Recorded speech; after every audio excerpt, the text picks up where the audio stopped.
ദേശാഭിമാനി മുഖപ്രസംഗം 2024 സെപ്റ്റംബർ 6.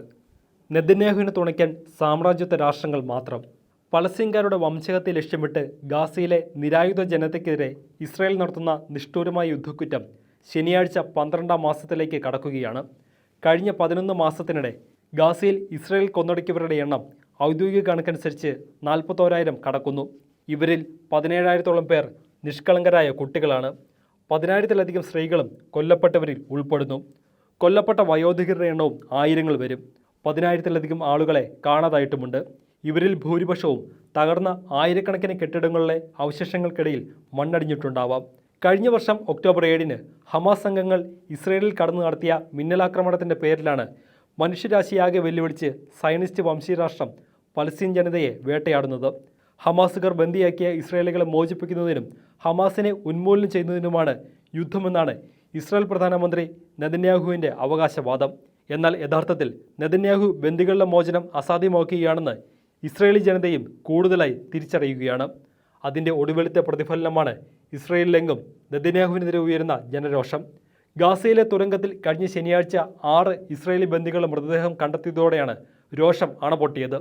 വെടിനിർത്തൽ ചർച്ചകൾ സംഭവിപ്പിച്ച് ബന്ദികളെ കൊലയ്ക്ക് കൊടുക്കുന്ന നെതന്യാഹുവിനെതിരെ ഇസ്രായേലിലെ ഏറ്റവും വലിയ തൊഴിലാളി സംഘടനയായ ഹിസ്റ്റഡ്രഡ് ആഹ്വാനം ചെയ്ത പണിമുടക്കിൽ ലക്ഷക്കണക്കിന് ആളുകളാണ് പങ്കെടുത്തത്. കടകളും ബാങ്കുകളും വ്യവസായശാലകളും വിമാനത്താവളങ്ങളുമെല്ലാം സ്തംഭിച്ചു. പണിമുടക്കിനെതിരെ നെതന്യാഹു സർക്കാർ കോടതിയിൽ നിന്ന് ഇഞ്ചക്ഷൻ ഉത്തരവ് വാങ്ങിയെങ്കിലും അടുത്ത ദിവസവും പ്രതിഷേധം തുടർന്നു. അധികാരത്തിൽ തുടരാൻ മേഖലയിൽ സംഘർഷാവസ്ഥ നീട്ടിക്കൊണ്ടുപോകുന്ന നെതന്യാഹുവിൻ്റെ രാജിക്ക് അയാളുടെ കയ്യിലെ രക്തക്കറയുടെ പ്രതീകമായി കൈകൾ ചുവന്ന ചായത്തിൽ മുക്കി ഇസ്രായേലി യുവതികളും പ്രകടനങ്ങളിൽ പങ്കെടുത്തത് ശ്രദ്ധേയമായിരുന്നു. കോടതിയെ നിയന്ത്രണത്തിലാക്കി ഭരണത്തിൽ തുടരാൻ അഴിമതി കേസുകളുള്ള നെതന്യാഹു നടത്തിവന്ന ശ്രമങ്ങൾക്കെതിരെ ഗാസയിലെ കടന്നാക്രമണം ആരംഭിക്കുന്നതിന് മുമ്പ് തന്നെ വൻ പ്രതിഷേധങ്ങൾ അലയടിച്ചിരുന്നു. എന്നാൽ ഹമാസ് ആക്രമണം സർവകക്ഷി യുദ്ധ സർക്കാർ രൂപീകരിച്ച് അധികാരത്തിൽ തുടരാൻ നെതന്യാഹു ആയുധമാക്കുകയായിരുന്നു. ആ യുദ്ധ സർക്കാരിൽ നിന്ന് 2 മാസം മുമ്പ് രാജിവെച്ച മുൻ സേനാതലവൻ ബെന്നി ഗാൻസ് അടക്കം ഇപ്പോൾ നെതന്യാഹുവിൻ്റെ രാജി ആവശ്യപ്പെടുകയാണ്.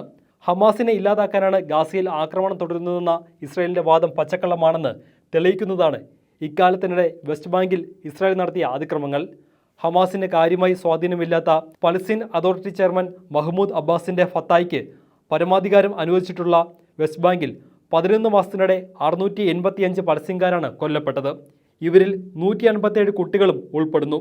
ജെറുസലേം അടക്കം വെസ്റ്റ് ബാങ്കിനെ പൂർണ്ണമായി ഇസ്രായേലിൻ്റെ ഭാഗമാക്കാനുള്ള പദ്ധതിയുടെ ഭാഗമായി 2005-ൽ ഏരിയൽ ഷാരോൺ പ്രധാനമന്ത്രിയായിരിക്കെ ഇസ്രായേൽ ഗാസയിൽ നിന്ന് ജൂത കുടിയേറ്റക്കാരെ പൂർണ്ണമായും ഒഴിപ്പിച്ചിരുന്നു. തുടർന്നും വെസ്റ്റ് ബാങ്കിൽ ഇസ്രായേൽ അധിനിവേശം തുടർന്നു എന്ന് മാത്രമല്ല അവിടെ അനധികൃത ജൂത കുടിയേറ്റങ്ങൾ വ്യാപിപ്പിക്കുകയും ചെയ്തു. ഈ ജൂത കുടിയേറ്റക്കാരും ഇസ്രായേലി സൈന്യവും അവിടെ നടത്തിവരുന്ന അതിക്രമങ്ങളുടെ പശ്ചാത്തലത്തിൽ വേണം ഇസ്രായേലിൻ്റെയും അനുകൂലികളുടെയും നുണപ്രചാരണങ്ങളെ മനസ്സിലാക്കാൻ. കഴിഞ്ഞ ഒക്ടോബർ 7-ലെ ഹമാസിൻ്റെ നടപടിയോടെയാണ് ചരിത്രം ആരംഭിച്ചതെന്ന മട്ടിലാണ് ഇസ്രായേലും അതിനെ പിന്തുണയ്ക്കുന്ന പാശ്ചാത്യ രാഷ്ട്രങ്ങളും അവയുടെ നിയന്ത്രണത്തിലുള്ള മാധ്യമ സന്നാഹങ്ങളും ആഖ്യാനങ്ങൾ പടച്ചുവിടുന്നത്. എന്നിട്ടും പാശ്ചാത്യ ലോകത്ത് പോലും ജനങ്ങൾക്കിടയിൽ പലസ്തീൻ ഐക്യദാർഢ്യം വളരുന്നത് തിരിച്ചറിഞ്ഞ് കൂടുതൽ രാജ്യങ്ങൾ പലസ്തീൻ രാഷ്ട്രത്തെ അംഗീകരിക്കാൻ തയ്യാറായിട്ടുമുണ്ട്. 27 അംഗ യൂറോപ്യൻ യൂണിയനിൽ 14 രാഷ്ട്രങ്ങൾ ഇപ്പോൾ പലസ്തീനെ രാഷ്ട്രമായി അംഗീകരിക്കുന്നുണ്ട്. 10 വർഷം മുമ്പ് വരെ ഒരു യൂറോപ്യൻ രാജ്യം പോലും പലസ്തീനെ അംഗീകരിച്ചിരുന്നില്ല. ലോകത്തിൻ്റെ പൊതുവികാരം ഇത്തരത്തിൽ ഇസ്രായേലിനെതിരെ തിരിഞ്ഞിട്ടും ആക്രമണം അവസാനിപ്പിക്കാൻ ഐക്യരാഷ്ട്ര സംഘടനയും അന്താരാഷ്ട്ര കോടതിയും അടക്കം ആവശ്യപ്പെട്ടിട്ടും അതൊന്നും വകവയ്ക്കാതെ നെതന്യാഹു രക്തദാഹവുമായി മുന്നോട്ട് പോകുകയാണ്. അമേരിക്ക അടക്കം പ്രധാന പാശ്ചാത്യ സാമ്രാജ്യത്വ രാഷ്ട്രങ്ങളുടെ പിന്തുണ ഉള്ളതുകൊണ്ട് മാത്രമാണിത്.